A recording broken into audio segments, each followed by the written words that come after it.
Again, another time here on Sports Show with me, Alhamdulillah Lawrence. It's yet another very brilliant weekend of English football, and of course, La Liga around the world, where we have some good news and some bad news for those who won and for those who lost. By the way, however, Manchester City finally getting their hands on a win. Pep Guardiola, well, relieved now at least after a 3-0 win yesterday at the Etihad. In another wing, Liverpool dropped some points against Newcastle United yesterday after the draw, and well, Arsenal beating their arch rivals in Manchester United in the derby 2-0, courtesy of some beautiful goals by Saliba and of course others. Say welcome to the show again, and of course today we'll be discussing the midweek match, of course, that has taken place in the English Premier League, and well, I've got my guest today, and we'll be joining us via Zoom call, where we'll be discussing some of the games that have transpired. But in the meantime, we'll be talking about, of course, the English Premier League, where we have some changes a little bit, of course, after this match day 14 of the English Premier League. And of course, we'll be taking you through all the results and all the games that have taken place within the week as well. So welcome to the show one more time. So we'll begin, of course, with introducing our guest today, of course, where we'll be talking about some of the games, the big games that have taken place. Of course, Liverpool, we saw yesterday, slipping off, losing 2 points, by the way, of course, to Newcastle United, who seems, very much a different team yesterday, and of course gave Liverpool some tough time. But it was a thrilling game, by the way, on both sides, with 6 goals, thrilling match, of course, an interesting and intriguing one to watch yesterday. And as we said, Arsenal beating Manchester United in the English derby yesterday night, of course, by 2 goals 2-0. And of course, we had Chelsea scoring 5, of course, yesterday. We will take you through all other course of the games, of course, in La Liga, of course, other leagues, where, yesterday it was a night again to forget for Kylian Mbappe after he has missed a penalty yet from Real Madrid, and of course they missed the chance to closing the gap against their arch rivals in Barcelona. Welcome to the show again. My name is Lamont Lawrence, and we will just be right back after this. Then we introduce our guests. We go down into it deep time. Don't go nowhere. We'll be right back.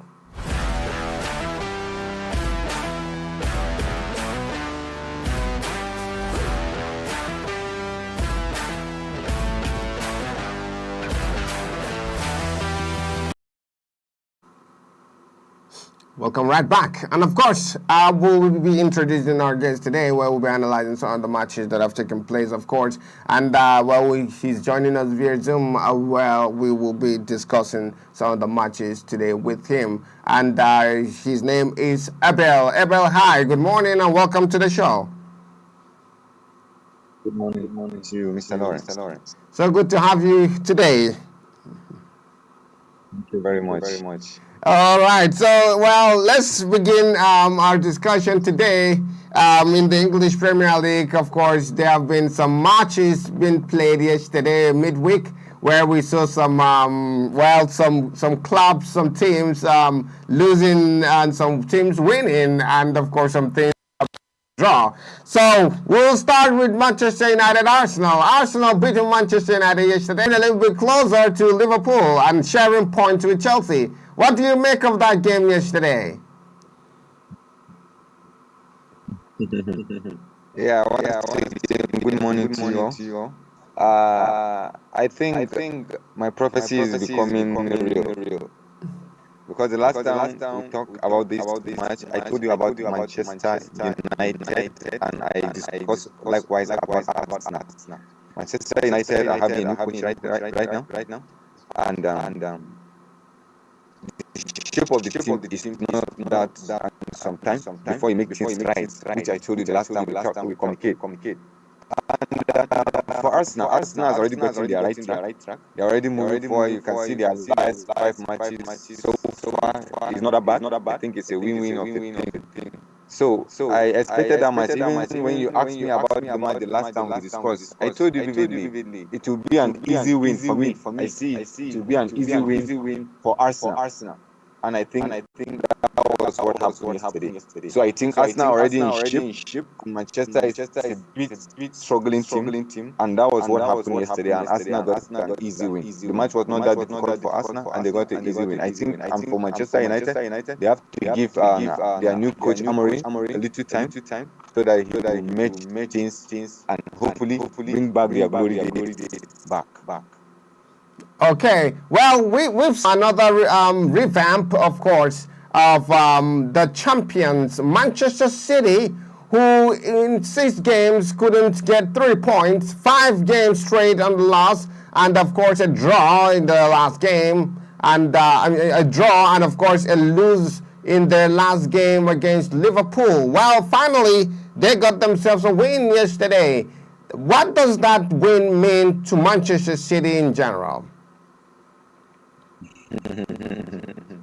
I think the last time we communicated also, I told you something. If you can recall, I told you about Pep Guardiola. I said I'm sure Pep Guardiola will turn this thing around. He will bounce back. And I think that's what is happening so far. If you can see the aura of the team yesterday, you can see the faces of the players yesterday. They are hungry to win. The likes of De Bruyne, Doku, Grealish, in that up front. In fact, even Bernardo Silva. All of them, they are hungry to win that yesterday game. So if you look at the team, the nature of the team, even the starting lineup is a bit okay. The starting 11 for Manchester City yesterday is a bit okay. Why? Because the team are recovering from some set of injury. The likes of De Bruyne, you can see his impact yesterday. People talks about De Bruyne. I made mention of it last time we communicated. I said if someone like De Bruyne will be fit, things might be easy for Manchester. They wouldn't be struggling the way they were struggling. And a good example showed itself yesterday. De Bruyne really changed the game, and Manchester City, the individual players, they were so hungry to win, and that was what happened yesterday. I think for me, it's a win-win for Manchester United, and hopefully they will come back, and all the fans will enjoy football. Even though some are not happy that Manchester United are coming back. You know what Manchester City, you mean? I said Manchester City, you mean? Yeah, Manchester City. I mean, sorry. So if they are coming back right now, I know the likes of Arsenal, Liverpool won't be that happy because Manchester.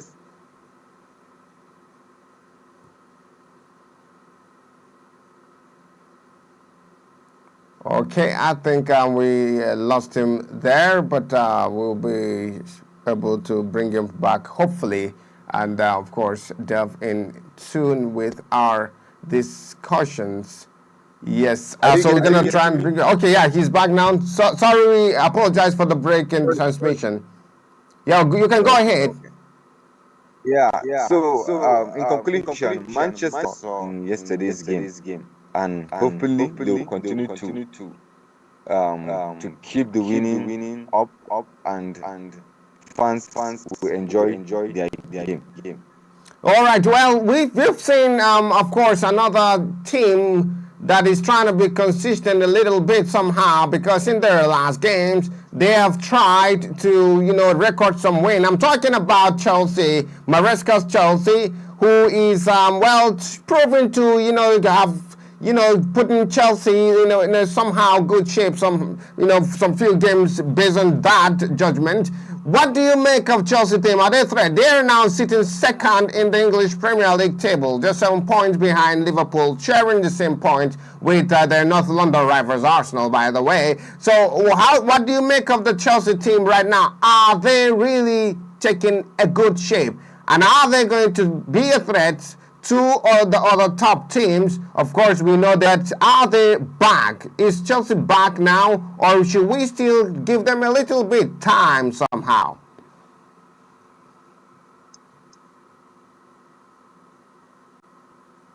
Well,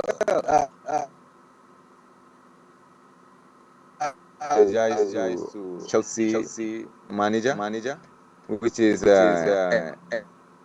Enzo Maresca. I just have to personally, I just have to apologize to that fellow because I think when he started, I think I'm one of the fans that criticize his tactics. I was like, if someone would graduate from Guardiola coaching, his tactics are not supposed to be weak in the way he started as Chelsea manager. But along the way, as things goes on, he's getting things right for Chelsea. Things are moving right. Somehow, Chelsea are getting their tracks back. And I think this is a plus to them. Enzo Maresca needed a little time. I think that's what so far so good he has done for Chelsea. And secondly, I think Chelsea are in a good form, quite sure. And to be sincere, Chelsea will finish in the top four. That's what Chelsea will finish in the top four. And yeah, we cannot just sit and fold our hands and say, since Chelsea will finish in the top four, they will be title contender. If you can remember, even the manager said he is not a title contender yet. He's not a title contender yet. February also, then we can decide. Are they going to be title contenders or not? But for me, so far so good. Chelsea are doing good, and everything is moving fine for them. Okay, well, let's quickly look at the league leaders in Liverpool, which we seemingly said the last time, and of course continually, that they're proving to be the best team in Europe lately. And of course, looking at their recent form, beating Real Madrid, beating Manchester City in just between just few days, that has shown really something big for slots Liverpool, of course. But yesterday, they dropped some points. 2 points dropped, a draw for them, 1 point. 3-3 game again, 3-3 goal score against Newcastle United. What do you make of that game, and how do you see Liverpool responding to that in their next game? Will this, have a little bit effect on them, because they were really impressed somehow by Newcastle United, especially in the first half. They were not the Liverpool that we used to know. They're a little bit pressed down by Newcastle United. So they just dropped some points. Will this have an effect on them, you feel? Well, for me, I think I should not call it a fatigue. No, not fatigue. If I said fatigue, I wouldn't be sincere with myself. Because Liverpool has the players and in fact, even their bench, are also good. They are capable of delivering. So I won't call that a fatigue. And, truth be told, I wasn't impressed with Liverpool start. Newcastle dominated them in first half, some period of time. I think Liverpool are scoring while Newcastle are scoring. Newcastle are scoring while Liverpool are equalizing. Newcastle are scoring, Liverpool are equalizing. I said, what is going on? If you can see the nature, though I understand. Like Newcastle, they are not in a good form like that.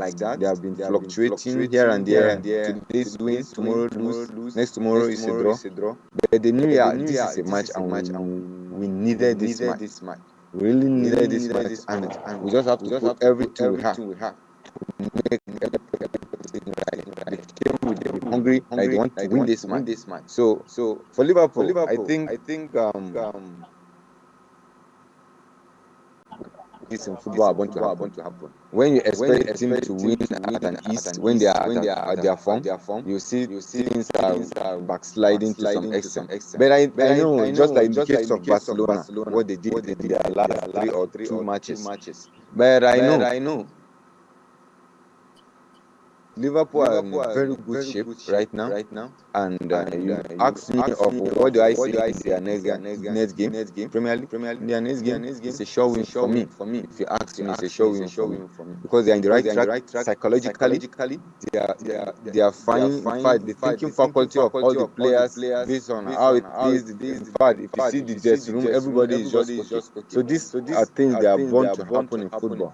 And trust me, Liverpool will bounce back, and in their next game, it's a sure win for me. Put that at the back of your mind. Okay, well, I'll put that at the back of my mind, Mr. Eber. However, looking at these teams and, of course, where they are at the moment, where they stand, we can tell that there is a lot really going on in the English Premier League, by the way. And, of course, we couldn't really articulate that when the season started, and now we can see what is going on. Of course, many people didn't give Liverpool an edge to be, of course, in the lead at the moment. Of course, Chelsea bouncing by. Everyone was like, oh, Arsenal, man, will be at the top and all that. But here we are at the moment. Now, what do you think will, transpire in the, before we go through to the January transfer window? Of course, there are a lot of teams, the big teams as well, like Manchester City. They will need to reinforce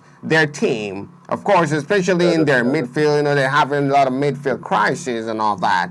So, do you think we got a long way to go and just wait to see what will happen till the last day? Well, this is the Premier League, though. So, what do you make of the title contention at the moment? Has it taken shape at the currently, or we really need to give it time? Well, one thing I need you to know is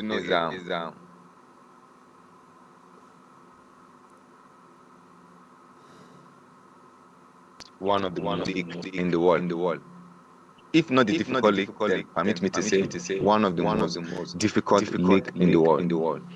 And being decisive at this period, it's not here January, bro. It's a no for me. It's a no for me. Talking about title contenders. No. You can't decide that. If you can check for the last past 3 or 4 seasons, I think. No, let me just 3 seasons. Premier League title has never been decided until the last days of Premier League. If I'm correct, until the last days. In the past 3 seasons also. So this is what makes the league more competitive. We can't just hold our heads and predict that. Yes. Liverpool are in good form. They will win. Arsenal are in a good form. Arsenal will win.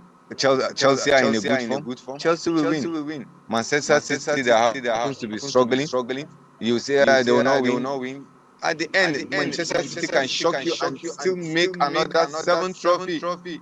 This is Premier League. Everything is going to happen.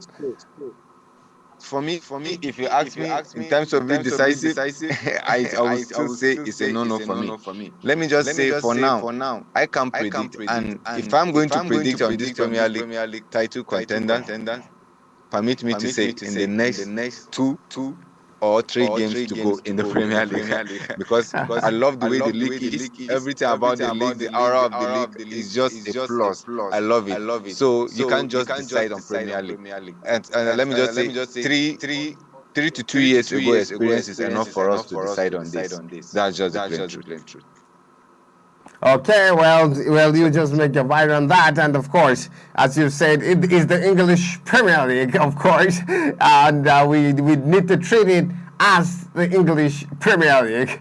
All right, so let's move ahead now. Of course, after talking a little bit on the English Premier League, a lot of drama happening already. It's getting heated up already and all that. So we'll see what happens, of course, and we'll be giving you all the views, all the results, all the fixtures and everything regarding the English Premier League. Liverpool, of course, topping the league with a very good number of points, where they are having 35, and of course Chelsea and Arsenal, of course, clashing separating points, well, just difference in goals, by the way, separating the two London sides, having 20 points for between themselves. Well, we will take through the course on that, and now, as Mr. Abel rightfully say, it's the English Premier League, so we should treat it as the English Premier League. Okay, we'll move quickly to La Liga, and of course, it was a very devastating night for Kylian Mbappe. Another night for Mbappe to forget, and of course another night for Real Madrid to forget. Of course, Los Blancos lost the chance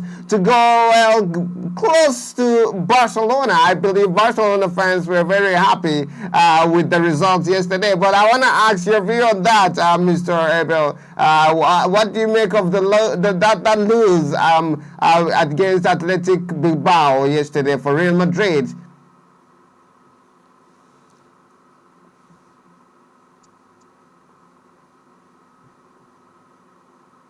Please, can you come again? I can't really. Okay. I said. I'm having. Yes, I said. Well, Real Madrid yesterday lost to Athletic Bilbao yesterday, and of course it was a chance and an opportunity for Real Madrid, who are having a game at hand, to go close to their arch rivals Barcelona. But yet they've missed that chance, of course, yesterday after losing the game. What do you make of their loss yesterday against Athletic Bilbao? Well. Can you hear me? Yes, I can hear you. Go ahead. Yeah, good. Well. If we were to be sincere with ourselves right now about Real Madrid pattern of play, we need to check on three angles. Initially, they do complain about their central defense, but truth be told, the young lad that Asensio that replaced Militao, who is now injured, that guy has been sensational. That is just the plain truth. That guy has been sensational. But moving to the midfield direction, Real Madrid, I think Real Madrid are not really getting the spice on that midfield.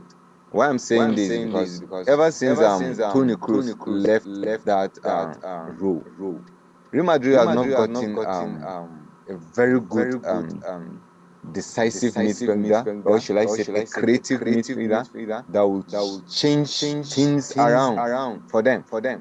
You understand? I don't know whether you're getting me. Yeah, definitely. Yeah. In that their midfield, there's no this creativity in that their midfield. If you can check, Kamavinga, Germany, and Valverde, they are all good midfielders. Look at these three guys. They are more of tackling. They are good in tackling. They are, in fact, ball recovery, more of ball recovery. But in terms of creativity and other things, these guys are not. Sorry, no respect to Real Madrid. But in terms of creativity and other things, truth be told, Real Madrid midfield, ever since Toni Kroos left that role, I don't think there is this creativity in that midfield. And this is one of the things that is making goals so difficult for the attackers. Why I'm saying this because for attackers to get easier passes in difficult moments, just like in case of this Atletico Bilbao match. Just check out.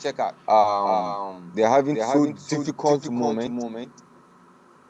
They needed somebody like the likes of Toni Kroos that can just change things around in a difficult moment. Just look at their last game. I think the first game that Bellingham, the first goal Bellingham got against Atletico Bilbao. I think that's his first goal in La Liga. Atletico Madrid. Atletico Bilbao. Sorry, we are pressing so high on that game. But at the end, what happened? The likes of Toni Kroos and Modric, they make the game so easy for the attackers that day. Even with the pressure, but they make the game so easy for them. So I think one of the major problems affecting Real Madrid is midfield. Midfield is one of the major problems. But if you ask me, but they have Luka Modric is still there. yeah, that's what I'm saying. Luka Modric is there, but each factor is another problem, sir. Why I'm saying is, more of the games, what's it called? They need to finish their games first half and relax, because second half used to be very difficult for them. And difficulty, that's when they usually introduce Luka Modric. You see, Luka Modric is being introduced at the time 75 minutes. And it's not a must that you change things around at that minute. It's not a must. So what I'm saying is that they need midfield. That's what they're going through. Each factor is another vital thing in terms of Modric playing in Madrid. And comparing the fact is always coming as a substitute. You see what I mean? And if you're talking about their attackers, their attack is good. Be told. Their attack is good. The likes of Kylian Mbappe, Rodrigo, Vinicius, everything is good. But they just need a little spice to just work things out. And you talk about sorry, let me cut you there. Right? You just made mention of Vinicius Junior, who is obviously injured. Do you feel his absence in the team is actually affecting Real Madrid lately? To some extent, yes. To some extent, yes. That's we can't dispute the fact. Because if Vinicius is in matches like this, he can decide matches. Like in crucial moment like this, he can win. He can win duels, cause some problems for the defenders. And it will create a little bit ease for the midfield, for them to participate well. And for Mbappe, truth be told, Mbappe is having a very difficult moment in Real Madrid. And the ability for him to turn things around right now is what I think we have lost Lisco there due to some network glitch, and of course, I think we've discussed at length. Of course, if we still have time, we'll see how we could bring him back. And of course, we're still under the course of the football show, and of course, we were discussing about the Real Madrid slip-off yesterday, missing the chance and the opportunity to go close to Barcelona in the league, quarter of the league. Well, Real Madrid still having a game at hand. Of course, we shouldn't forget that would have been a very big advantage to them. Of course, a big chance, an opportunity for them to go close to the top leaders, which are in Barcelona, who are seemingly a bit lagging lately as well. Well, through the course, of course, we've just got some discussions as well that we have brought in for you, of course, regarding the match reviews that we have had, of course, within the midweek. Tottenham Hotspur will be taking on in their next game today, of course, a few games in the English Premier League as well coming up today. And of course, we're going to give you all the feedback on that news same time or tomorrow in our show. And now we are out of time already. And of course, I want to thank, of course, Mr. Abel for joining us and, of course, sharing his insights and, of course, his thoughts concerning the match review of the midweek in the English Premier League, of course, in that league. Of course, due to time, we can't take some of the analysis, but of course, we will be coming back right up tomorrow, of course, same time, where we'll be bringing you all the latest on sports around the world. And thank you so much for being with us. Thank you so much, of course, to our guest, Mr. Abel. We really appreciate your thoughts and your insight. From me, Alhamdulillah, Lawrence, and the rest of the team here at PMB TV, it's bye for now.